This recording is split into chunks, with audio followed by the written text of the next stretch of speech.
Baik, yang berikut kita lanjutkan. Bagaimana kalau bidangnya kasar? Tentu nanti ketika bidangnya kasar ada pengaruh gesekan ya.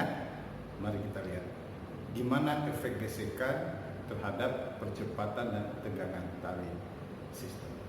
Kita lihat kasusnya seperti ini.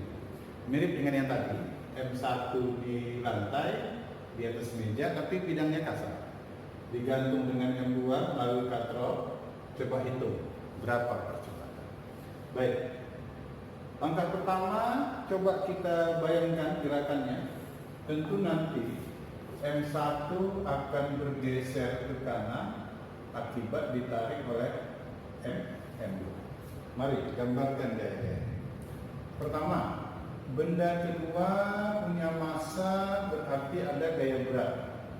Gaya beratnya inilah nanti yang menarik M2 sehingga turun ke bawah. Efek tarikannya M1 bergeser ke kanan, sehingga bidangnya kasar ada gaya gesekan yang arahnya berlawanan dengan gerakan. Ya, maka dalam hal ini karena M1 bergeser ke kanan, gesekannya ke kiri. Bendanya bergerak, berarti gesekannya kinetik. 2. 3. Akibat menahan W2, timbullah nanti di sini tegangan tali, katakanlah T-nya adalah T2. Demikian juga karena menarik M1 ke kanan, di sini timbul tegangan tali, katakanlah besarnya T1. Baik, sekarang kita tinjau bendanya satu persatu. Langkah pertama kita tinjau bagaimana gaya-gaya pada benda pertama. Ya, gunakan hukum 2 Newton. Sigma gaya sama dengan massa, dalam hal ini M1 dikali dengan kecepatan. Perhatikan M1. M1 bergerak ke kanan. Gaya apa yang menarik M1 ke kanan? Kalau kita tinjau benda yang di meja, yang menarik M1 ke kanan adalah T1. Maka sigma gayanya, penyebab M1 bergeser ke kanan adalah gaya tegangan tali. Kemudian perhatikan M1. T1 menarik M1 ke kanan, gaya gesekannya ke kiri.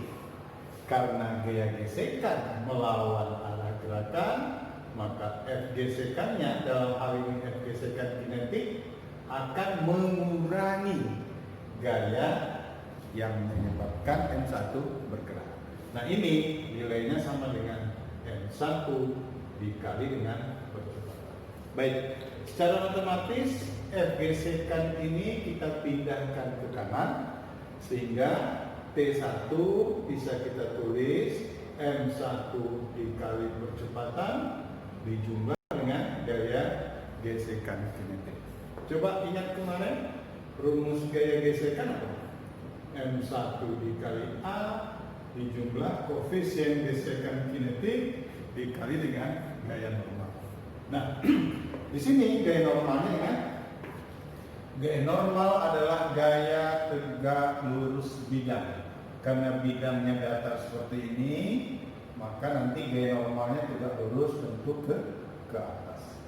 Inilah gaya normal pertama.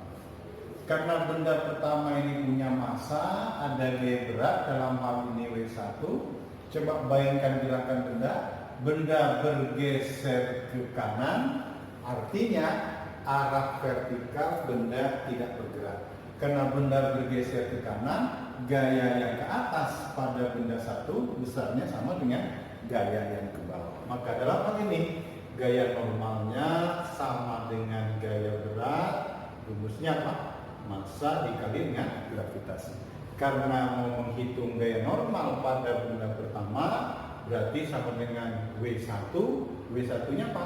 M1 dikali gravitasi. Sehingga kalau kita ganti ke atas, maka kita bisa hitung T1-nya adalah massa pertama dikali percepatan dijumlah koefisien gesekan kinetik kali normal. Normalnya kita ganti M1 dikali dengan gravitasi. Anggaplah persamaan pertama. Baik, Nah sekarang dengan cara dan rumus yang sama, coba kita analisis bagaimana hukum Newton di benda kedua. Dalam hal ini gunakan hukum 2 Newton sigma F M kali A.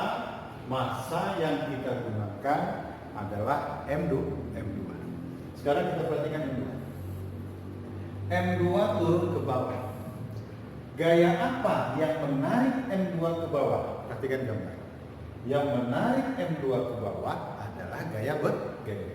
Maka sigma F-nya penyebab M2 ke bawah adalah W2. Bayangkan W2.